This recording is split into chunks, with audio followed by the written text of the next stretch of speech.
On the night of August 17, 1969, a guitarist named Paul Westbrook was supposed to play the last set of a three-day festival outside Knoxville, Tennessee. The festival was called the Blue Ridge Music Gathering. It was not Woodstock, which was happening the same weekend 500 miles north. It was a smaller event organized by a local promoter named Sam Fielding, who had booked 8 acts and rented a field from a farmer named Carl Tate and charged $2 admission and expected perhaps 1,000 people. 3,000 people came. Sam Fielding was not prepared for 3,000 people. He was not prepared for the generator to fail at 9 in the evening. He was not prepared for the storm that arrived at 10:30. Paul Westbrook was not prepared for any of it either. He was 24 years old. He had been playing guitar professionally for 3 years. He had a regional following in East Tennessee and parts of Virginia. He was the headliner, the final act, at a festival that was, in its modest and unheralded way, the biggest show he had ever been booked to play. At 10:30, when the storm arrived, Paul was backstage finishing his pre-show routine. He had been told the generator issues were being handled. He had been told the schedule was only slightly delayed. Then the rain came, and the wind, and the specific, dramatic electrical storm that the East Tennessee mountains can produce in August with very little warning. The audience did not leave. 3,000 people in a field in a thunderstorm, and they stayed. Sam Fielding found Paul backstage. He said the stage was wet but structurally sound. He said the generator was still down. He said the audience was not leaving. He asked Paul if he would go out anyway. Without power, without amplification, without anything except the guitar and the voice.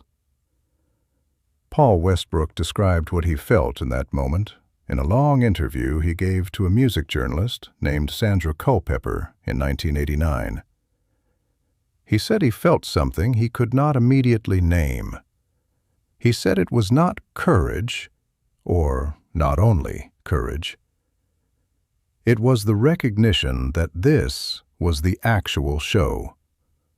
That the show he had prepared, the amplified, arranged, carefully sequenced set, was not the show.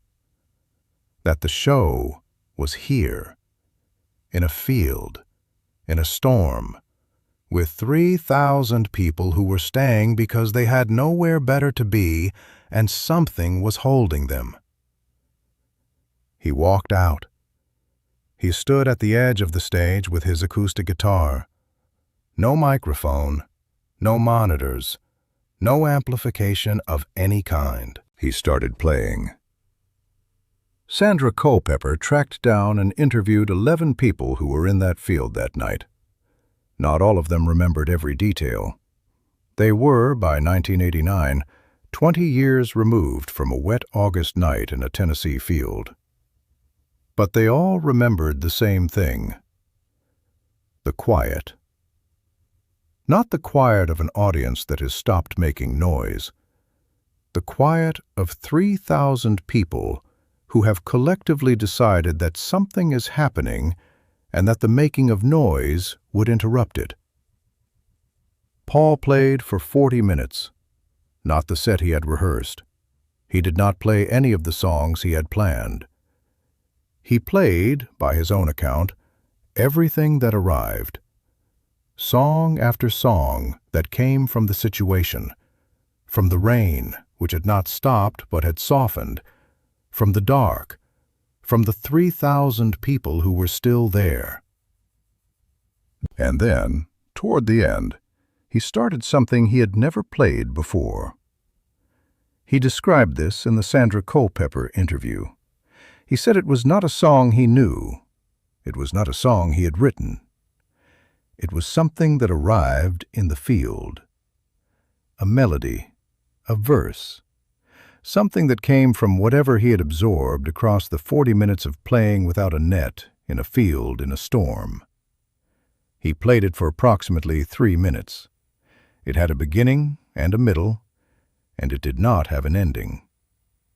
He stopped, not because he lost it, because the storm intensified suddenly, a gust of wind that made the stage scaffolding groan and that sent people in the front rows backward, and that ended, with the specific authority of weather, what had been happening.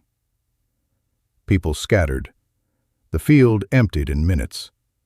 Paul stood at the edge of the stage with his guitar and watched 3,000 people disappear into the dark and the rain. He never finished the song. He tried. Across the following months, he tried many times. He knew the melody. He had the verse. He could play everything up to the moment the wind had come. He could not find what came next. Not because the song was incomplete. He described it as feeling complete, feeling like it wanted an ending that was specific and correct, and that existed somewhere that he had not yet been. He kept trying, on and off, across years. The melody would surface occasionally. He would sit with his guitar and follow it. He would arrive at the place where the storm had arrived, and stop. His career continued. He recorded 4 albums across the 1970s. He toured the South and the Midwest. He developed a loyal following of the size that honest regional musicians develop when they play for 20 years without breaking through to the larger market. In 1991, he retired from performing. He moved to a small property outside Asheville, North Carolina.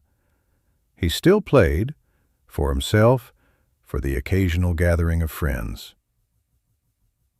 In 1999, cleaning out a box of materials from the 1969 festival, he found something he had not known was there. Sam Fielding had, it turned out, taken notes that night. Not on Paul's performance. Sam was not that kind of documenter.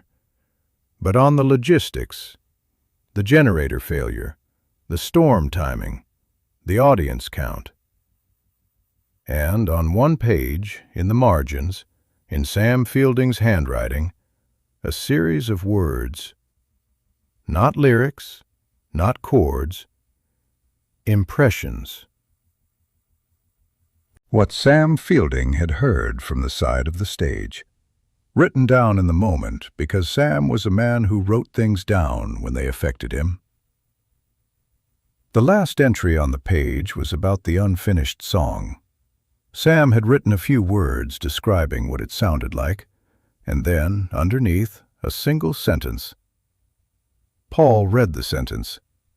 He went to his guitar. He played the melody from the field in the storm. He arrived at the place he always arrived. And this time he kept going. He found the ending. He described it in a letter to Sandra Culpepper, who had interviewed him 10 years earlier and who had stayed in occasional contact. He wrote that the ending had been in Sam's sentence, not literally, but that Sam's sentence had shown him where the song had been trying to go. What was the sentence?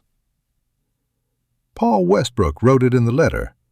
Sandra Culpepper kept the letter. Sam Fielding had written, in the margins of a logistics notebook, watching a young guitarist play an unfinished song in a storm-dark field. He stopped because the weather told him to. But the song knew where it was going.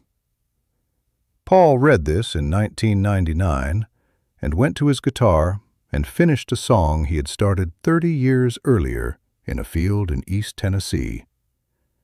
He recorded it, not in a studio, on a simple home machine. One take. He sent the tape to Sandra Culpepper. She described listening to it in a note she wrote back. She said it sounded like what she imagined that field had sounded like. the way things sound when you stop knowing what you're doing, and something else arrives. Paul Westbrook lives in Asheville. He is 79 years old. He still plays. The finished song has never been formally released. The home recording is with Sandra Culpepper. He has been asked if he would release it. He has always said the same thing.